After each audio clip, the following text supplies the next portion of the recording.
전찬기 목사입니다. 오늘은 종교 개혁일입니다. 세상의 분위기는 온통 할로윈데이로 향하고 있지만 497년 전 오늘은 부패한 종교 개혁과 저항을 외쳤던 날이었습니다.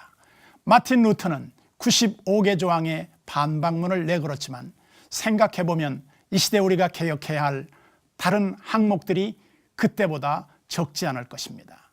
성경에 반하는 것들에 대한 저항, 지금은 우리 삶에 선포해야 할 결단일 것입니다. 시채널 매거진 굿데이, 오늘은 10월 30일 금요일입니다.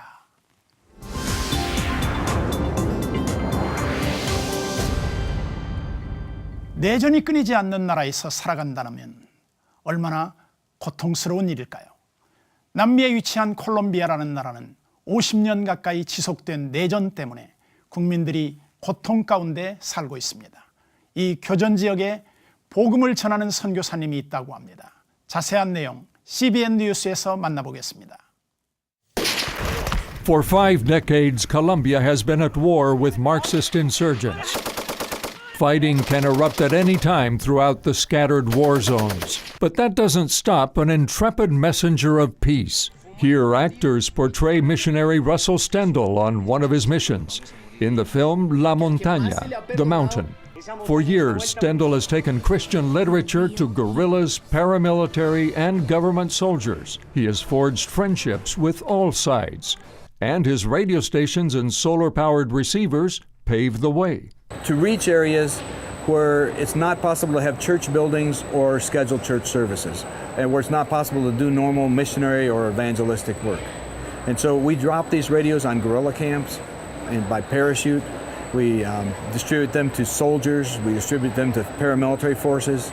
Stendhal has given out over 120,000 solar-powered radios. Former journalist Dario Silva has followed the conflict for years. He now pastors one of Bogotá's larger churches and sends aid to suffering families in rural Colombia. But Silva says there's a disconnect between Colombia's mega churches and the country's isolated and often persecuted believers. Churches, especially megachurches, have a tendency to be very Laodicean. I have it all. I am rich, right?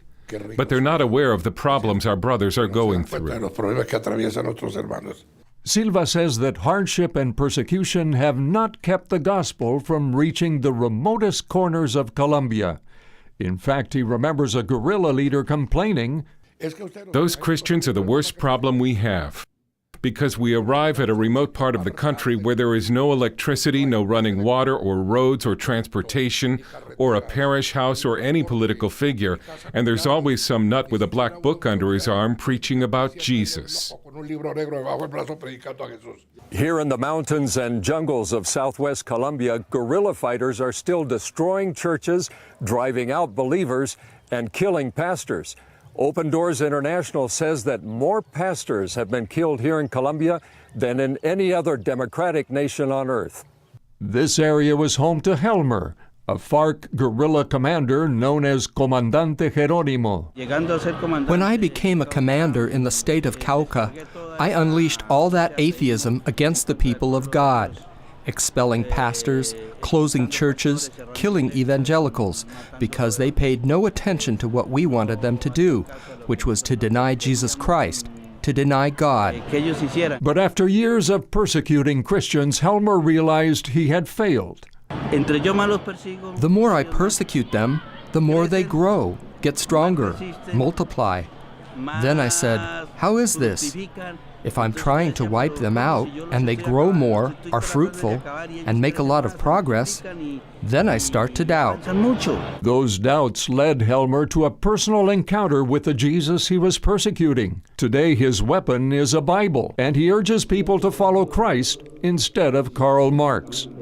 Stendhal believes that over 100,000 combatants have become followers of Jesus, and the conflict could be reaching a tipping point. The ones that want to continue with all this violence are having a lot of trouble now because there's enough Christians to really be the salt and the light.